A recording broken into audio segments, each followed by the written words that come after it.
Hi friends, నేను ఒకటి చెప్పేది జాగ్రత్త వినండి. నిన్న వికలాంగుల క్యాంపుకు పోయాను ఫ్రెండ్స్. నిన్న మాది దివ్యాంగుల క్యాంపు పడ్డది, నిన్న పోయాను ఫ్రెండ్స్. పోవాలంటే ఆటో కిరాయి మాట్లాడుకొని పోవాలి ఫ్రెండ్స్. ఆటోలకైతే ఫుల్ రేటు ఉన్నాయి ఫ్రెండ్స్. ఎందుకంటే ఆటో వాళ్ళని మందలిచ్చే తరం లేదు. ఎందుకంటే వాళ్ళు ఫుల్ రేటు చెప్తున్నారు. ఎందుకంటే బస్సు ఫ్రీ అయిన సంది వాళ్ళు ఎక్కువ వాళ్ళకు ఏందో కానీ ఆటోలకు వాళ్ళకి వెళ్తలేదో ఏమో కానీ ఇక వాళ్ళ సుత మనం అర్థం చేసుకోవాలి కదా. పెట్రోల్ డీజిల్ రేటు పెరిగింది అంటున్నారు.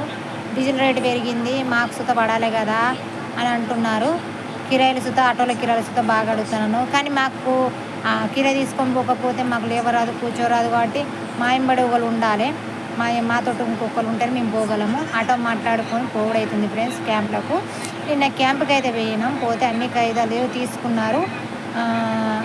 ఒక ఆధార్ కార్డు, అట్లా పోతే వికలాంగుల card, Aadhaar card, ID card, Aadhaar card, బియ్యం కార్డు, ఫోటోలు, సబ్ టికెట్లు ఇవన్నీ అడిగినారు. వాళ్ళు అడిగినాయి వాళ్ళు వాట్సాప్లో పెట్టినాయి కాక ఇంకెక్కువ వాళ్ళు అడిగినారు. అడుగుతే అన్నీ అయితే ఇచ్చినాం ఫ్రెండ్స్. అన్నీ ఇచ్చినాక కంప్యూటర్లో కొట్టుకున్నారు. ఆశా వర్కర్లు రాసుకున్నారు. ఆశా వర్కర్లు రాయంగా వాళ్ళు ఏది రాసిరో తెలియదు. కానీ వికలాంగులకు అయితే బ్యాటరీ బండ్లు, అట్లా పోతే వీల్ చైర్లు మాకు తెలియదు. కానీ స్పాటు సెల్ ఫోన్లట మాకు లాస్ట్కి చెప్పారు అదట.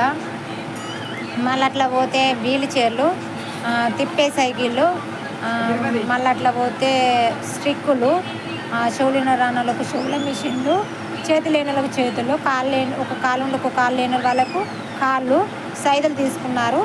మళ్ళీ 2 నెలలు టైం పెట్టినారు. 2 నెలల వరకు ఎవరికి మెసేజ్ వస్తే వాళ్ళు వచ్చడన్నారు. ఇక వచ్చే తెలియదు, రాని తెలియదు ఫ్రెండ్స్. ఇవరకైతే మాకు ఇంతవరకు రాలే. వికలాంగుల లోన్ సుధా రాలేదు. పేన పప్పుడితే ఏం చేయలే, ఈ పప్పుడితే ఏం చేస్తలేరు. వికలాంగులకు వచ్చిన వాళ్ళే లోను తింటున్నారు. వచ్చిన వాళ్ళకి అచ్చుడే బండ్లు వస్తున్నాయి. ఏదైనా పెట్టుకోవాలంటే డిగ్రీ చదివిరా అంటున్నారు. డిగ్రీ ఎట్లా చదువుతుంది? చదివిందే 10th క్లాసు. నడపస్తుందా? నడప రాకున్నా పర్వాలేదు, కానీ నువ్వు నడపరాని వాళ్ళకి ఇస్తున్నావు, నడపచ్చిన వాళ్ళకి ఇస్తలేవు. అదని అర్థం చేసుకోవాలి. ఎవరు ఏ పరిస్థితి ఉన్నది, ఎవరు నడతలేరు, ఎవరు ఏ ప్రాబ్లం ఉన్నది, ఎవరు ఏ పరిస్థితులు ఉన్నారు, ఎవరు ఏ కట్టంలో ఉన్నారని ఆలోచించి ఇవ్వాలి. వాళ్ళు ఆధార్ కార్డు కొడితే అన్నీ వెళ్తాయి అంటారు. ఆధార్ కార్డు కొట్టినప్పుడు ఈ పరిస్థితులు ఇవన్నీ తెలుస్తలేవో వాళ్ళకు, గవర్నమెంట్ వాళ్ళకు. వీళ్ళు ఎందుకు చేస్తున్నారు? వచ్చిన వాళ్ళకే దివ్యాంగులకు ఒక్కోళ్ళకు వచ్చిందనుకో మళ్ళీ వాళ్ళకు కాక ఇంకోళ్ళకు రప్పియాలే కదా.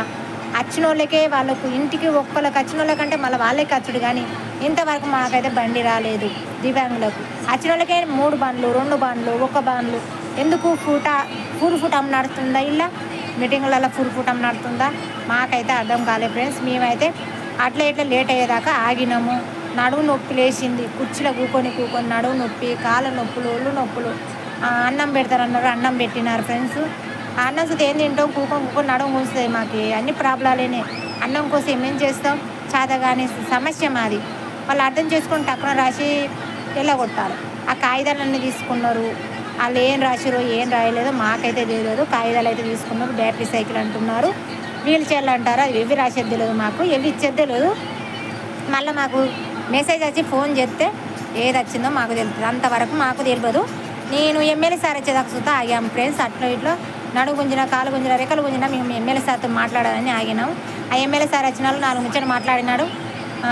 అట్లా ఇట్లా మీకు బియ్యం ఇస్తాం, సన్న బియ్యం ఇస్తామమ్మా, వీల్ చైర్లు ఇస్తామమ్మా, సాట్లు కొని ఇస్తామమ్మా, మళ్ళీ అట్లా పోతే మీకు స్కూటీలు ఇస్తామమ్మా, మీకు లేనోళ్ళకు లోన్లు ఇస్తామమ్మా అన్నీ మాట్లాడినారు. ఆ సార్ అయితే, ఎమ్మెల్యే సార్ అయితే అన్నీ మాట్లాడినారు. మేమైతే ఓటేసి గెలిపించినాం సార్. మనం న్యాయానికి ఉండాలని, లేనోళ్ళు అర్థం చేసుకుంటారని ఓటేసినాము. వాళ్ళు లేనోళ్ళకు అర్థం చేసుకుంటారు, ఉన్నోళ్ళు అర్థం చేసుకుంటారు. ఓటేసేదాకా మన చుట్టూ తిరుగుతారు. ఓటేసిందంటే ముడ్డు మించులు మనల్ని అంటారు. ఎందుకంటే ఇప్పుడు వాళ్ళ అవసరం ఉన్నది చెప్పి మన చుట్టూ తిరుగుతారు. వాళ్ళ అవసరం తెలియదంటే మనతో అవసరం లేదనిపోతారు. నేను ఎంతో మాట్లాడాలి ఎమ్మెల్యే సార్ని. సార్ అని పిలిచినా, కానీ ఆయన నన్ను పట్టించుకోలే, రమ్మనిలే అంటే నేను పిలిచిన. ఆ సార్కి నచ్చింది ఏం రాలేదో, అంత గుంపు ఉన్నారు. ఓ సార్ అని పిలిచిన, మాట్లాడదామని, నా సమస్యలు చెప్పుకుంటానని.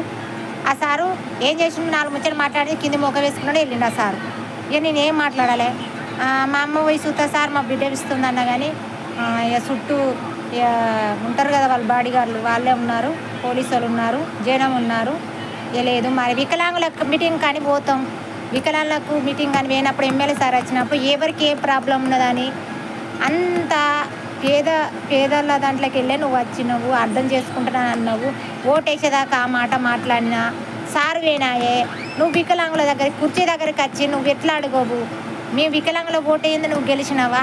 వికలాంగులకు సపోర్ట్ ఉంటున్నాను అన్న సారు వేనాయే. మా దగ్గరికి వచ్చి ఎందుకు అడుగు? మీ సమస్యలు ఏమున్నాయి, మీకు ఏం వచ్చింది, ఏం రాలేదు, మీ పరిస్థితి ఏంది, మీ పిల్లల పరిస్థితి ఏంది, ఆ సార్ వచ్చి అడగాలి. మమ్మల్ని అడగలే. మేము చూసుకుంటున్నాం ఆ సార్ మాట్లాడేదాకా. అన్నీ మాట్లాడిన సార్ సన్న బియ్యం ఇస్తాం, ఈ బండ్లు ఇస్తాం, ఆ బండ్లు ఇస్తాం, సాట్ ఫోన్లు ఇస్తాం, ఈ గుళ్ళకి ఇన్ని పంచడం, ఆ గుళ్ళకి పంచితే మాకేమైనా వస్తుందా? బళ్ళకి పంచితే ఏమన్నా వస్తుంది? దేనికి వస్తాని? లేని వాళ్ళకు ఒక పూట చెప్తాను అన్నోళ్ళకు బుక్కడు అన్నం పెట్టండి అంతే. ఈ గుళ్ళకి పెట్టినా, ఆ బళ్ళకి పెట్టినా, ఆ ఆఫీసులో పెట్టినా, ఈ ఆఫీసులో పెట్టినా అంటే మాకేమన్నా వస్తుందా? ఏం రాదు కదా. మాకు ఒక పూట అన్నానికి చచ్చిపోతానా మేము. ఒక పూట అన్నం పెంచుడి, ఆ పింఛని పెంచండి. పింఛన్ 4,000 6,000 అయితే మీకు 6,000 అయితే ఇంతవరకు 6,000 సుధా రాలేదు. మాకు ఆ పింఛన్ పెంచండి. ఈ దుకాణాల రేటు, నూనె రేట్లు, పప్పుల రేటు, కూరగాయల రేటు ఇవి ఏం కొంటాం? ఆ 4,000 వచ్చే దాంట్లో పిల్లలను చదువుకోవాలి, మేము బతకాలి, దుకాణంలో పెట్టుకోవాలి. ఏం బతుకుతాం? ఆ ఎమ్మెల్యే సార్ అర్థం చేసుకొని, మమ్మల్ని అర్థం చేసుకొని, మా పరిస్థితి అర్థం చేసుకొని సాయం చేయాలి. గెలిపించారు కదా, నీ అయిపోయింది వాళ్ళ సమస్య అంటే ఎట్లా సారు? మమ్మల్ని అర్థం చేసుకోండి. ఆ ఎమ్మెల్యే సార్కు ఇది మీరు కొంచెం ఫార్వర్డ్ చేసి ఆ సార్కు అర్థమయ్యేటట్టు చేసి మాకు కొంచెం లేని వాళ్ళకు, వికలాంగులకు సాయం చేసేటట్టు చేయండి ఫ్రెండ్స్. మేమైతే మీటింగులకు ఎంతో తిప్పల వాడి లేవ రాకుండా చేయకుండా ఉన్న నడుము చిన్న పూరలు లెక్క ఎత్తుకపోవడం మమ్మని. మా గోస ఎవరికి రావద్దు. ఇది మా గోస అరగోస మునుగుతాను. ఈ బండ్లు 4 సార్లు 5 సార్లు క్యాంపు తిరుగుతాను. ఇంతవరకు ఏ బండి రాలే, ఏ లోన్ రాలే, మేము ఏ క్యాంపులో తిరగాలి. మా పరిస్థితి రాను ఆ కిరాయిల సూత పెట్టలేక, పైసలు పెట్టలేక సూత అవి పెడితే ఓ పూట తింటాం కదా అనిపిస్తుంది. ఆ కిరాయిలో పెట్టే పైసలైనా ఆ సార్ అర్థం చేసుకొని, లేని వాళ్ళని అర్థం చేసుకొని దయచేసి సార్ మాకు సాయం చేయండి. ఈ దివ్యాంగులను అర్థం చేసుకోండి ఫ్రెండ్స్. ఎమ్మెల్యే సారు మీకు గెలిపించినందుకు మాకు న్యాయం చేయండి. ఓకేనా ఫ్రెండ్స్? బాయ్. మరి ఉంటున్నా.